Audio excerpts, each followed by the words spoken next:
სალამი მეგობრებო, ეთერშია GeoTrader-ი. დღევანდელი ვიდეო იქნება მოცულობით კლასტერულ ანალიზზე, რა არის ეს, რატომ მუშაობს და რა უპირატესობას გაძლევთ. დავიწყოთ იმით, თუ რა არის მოცულობით კლასტერული ანალიზი. როგორც ხვდებით სახელწოდებიდან, ეს მეთოდი დაფუძნებულია მოცულობებისა და კლასტერებისგან მიღებული მონაცემების ანალიზზე. რას წარმოადგენს მოცულობა? მოცულობა არის კონკრეტული აქტივის ყიდვა-გაყიდვის ჯამი გარკვეულ ტაიმფრეიმზე. მოცულობა არსებობს როგორც ვერტიკალური, ამას გვიჩვენებს ინსტრუმენტი ვოლიუმი, ასევე ჰორიზონტალური. მაგას გვიჩვენებს ინსტრუმენტი მარკეტ პროფაილი ან ვოლიუმ პროფაილი, ეს ერთი და იგივეა. მაგალითად, ეს ვერტიკალური ხაზი ვოლიუმზე გვიჩვენებს, რომ ეთერიუმის ჯამურმა ყიდვა-გაყიდვამ 1 საათის განმავლობაში შეადგინა 700.000. ეს მონაცემი იცვლება ტაიმფრეიმიდან გამომდინარე. ახლა გავიხსენოთ ცნობილი ამერიკელი ტრეიდერის რიჩარდ ვაიკოფის ერთ-ერთი კანონი. ძალისხმევა უნდა უდრიდეს შედეგს. სადაც ძალისხმევა ეს არის მოცულობა, ხოლო შედეგი ეს არის იაპონური სანთელი, რომელიც გვიჩვენებს ჩარტზე ფასის ცვლილებას კონკრეტულ ტაიმფრეიმზე. სხვათა შორის ვაიკოფის თეორიაზე მაქვს საინტერესო ვიდეო. ეხლა გამოჩნდება, შეგიძლია უყურო, იმედია მოგეწონება. გავაგრძელოთ მოცულობების თემა. ესე იგი, თუ ხედავ ტრენდს, რომელიც ვითარდება მაღალი მოცულობების ფონზე, მნიშვნელობა არ აქვს მიმართულებას ტრენდის და ხედავ, რომ ტრენდის განვითარებასთან ერთად ეს მოცულობები სულ უფრო და უფრო იმატებენ, ეს ნიშნავს იმას, რომ ეს ტრენდი არის ჯანსაღი და შენც უნდა ივაჭრო მკაცრად ტრენდის მიმართულებით.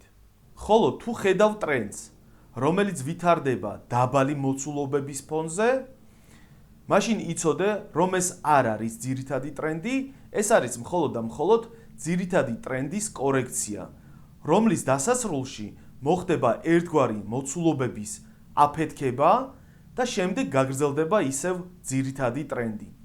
მაგრამ როგორი ძლიერიც არ უნდა იყოს ტრენდი, ადრე თუ გვიან ის დასრულდება. ერთ-ერთი ნიშანი კულმინაციის შეიძლება იყოს მოცულობა, მაღალი მოცულობა, რომელსაც არ მოაქვს შედეგი. ანუ არ ხდება ფასის მნიშვნელოვანი ცვლილება. ჩარტზე ეს შეიძლება იყოს ასახული როგორც სანთელი გრძელი ჩრდილით ტრენდის საწინააღმდეგო მხრიდან.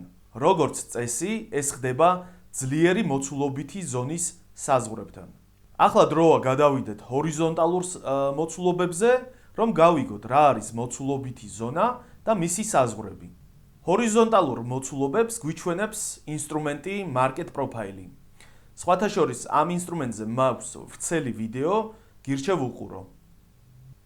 ახლა გავხსნათ ბიტკოინის გრაფიკი, ავირჩიოთ მონაკვეთი და გავავლოთ მასზე ინსტრუმენტი მარკეტ პროფაილი. ჩარტის გადიდების შემთხვევაში დავინახავთ მოცულობებს არა კონკრეტულ სანთელში, არამედ სხვადასხვა სანთლებში ჯამურ ყიდვა-გაყიდვას კონკრეტულ ფასად. ამ მონაცემებზე დაყნობით თვითონ ინსტრუმენტი გვიჩვენებს უკვე მოცულობით ზონას, რომლის საზღვრებშიც კონცენტრირებულია 70% მთლიანი მოცულობების არჩეული მონაკვეთის. მოცულობითი ზონის საზღვრებია VAL, Volume Area Low, ქვედა ზღვარი, VAH, Volume Area High, ზედა ზღვარი, POC, Point of Control. ეს არის ნიშნული ყველაზე დიდი მოცულობით. ზუსტად ეს საზღვრები წარმოადგენენ ფასისთვის წინააღმდეგობას ან მხარდაჭერას. ზუსტად ამ საზღვრებთან უნდა ვიყოთ ყურადღებით, იმიტომ რომ მან შეიძლება მოხდეს რაღაც ძალიან მნიშვნელოვანი. დასრულდეს კორექცია, მოხდეს ძირითადი ტრენდის ცვლილება. მაგრამ როგორ მივხვდეთ, ფასი შემოbrunდება თუ ისევ გააგრძელებს ტრენდის მიხედვით მოძრაობას. ვინაიდან ტრეიდინგი გარკვეულ ვარაუდებზეა დაფუძნებული, ტრეიდერს სჭირდება დამატებითი საბირჟო მონაცემები, რომლებიც დაეხმარებიან მას გარკვეული დასკვნების გამოტანაში, მიემხროს მყიდველს თუ გამყიდველს. ამ დამატებით მონაცემებს ტრეიდერს აწვდიან კლასტერები. რა არის კლასტერი? კლასტერი ეს არის უჯრედი სანთლის სხეულში, რომელიც აჩვენებს ფასის კონკრეტულ ნიშნულზე ჯამური ყიდვა-გაყიდვის მოცულობის მაჩვენებელს. პატარა გადახვევა და დაზუსტება. მარკეტ პროფაილის გავლებისას მოცულობითი ზონა იქმნება სხვადასხვა სანთლების კლასტერების დაჯამებით.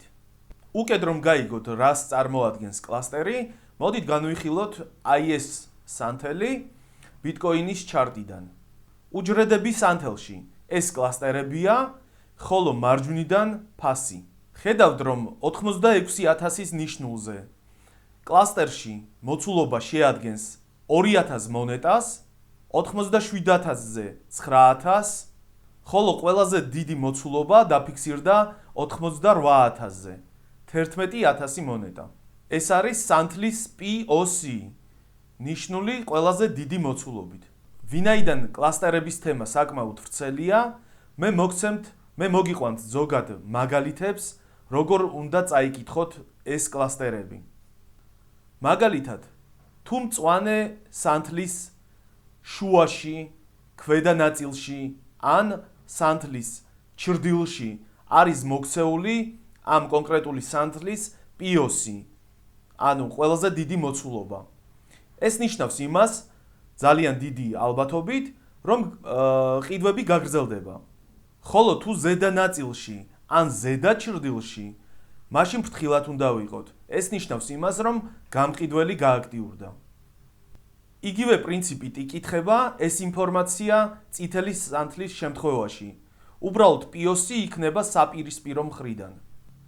ასე რომ, როცა ფასი იმყოფება მნიშვნელოვანი მოცულობითი ზონის საზღვრებთან, აუცილებლად ყურადღება მიაქციეთ როგორც მოცულობებს ვოლუმზე, ასევე ჩაიხედეთ კლასტერებში. რა თქმა უნდა, ეს არაა ყველა ინსტრუმენტი, რომელიც სჭირდება ტრეიდერს მოცულობით კლასტერული ანალიზის დროს.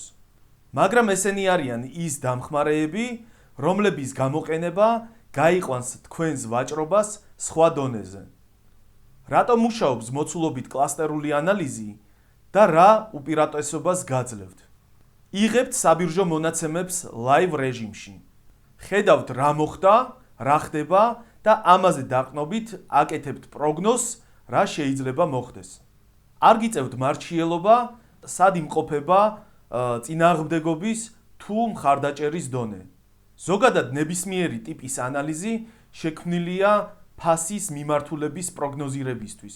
ვინაიდან მოცულობით კლასტერული ანალიზი შეიცავს ინსტრუმენტებს, რომლებიც გაწვდიან საბირჟო მონაცემებს, შესაბამისად, ამა თუ იმ აქტივის ფასის პროგნოზირება ბევრად ზუსტად ხდება. რა თქმა უნდა, არა 100%-იანი სიზუსტით, მაგრამ ეს პროცენტულობა საკმაოდ მაღალია.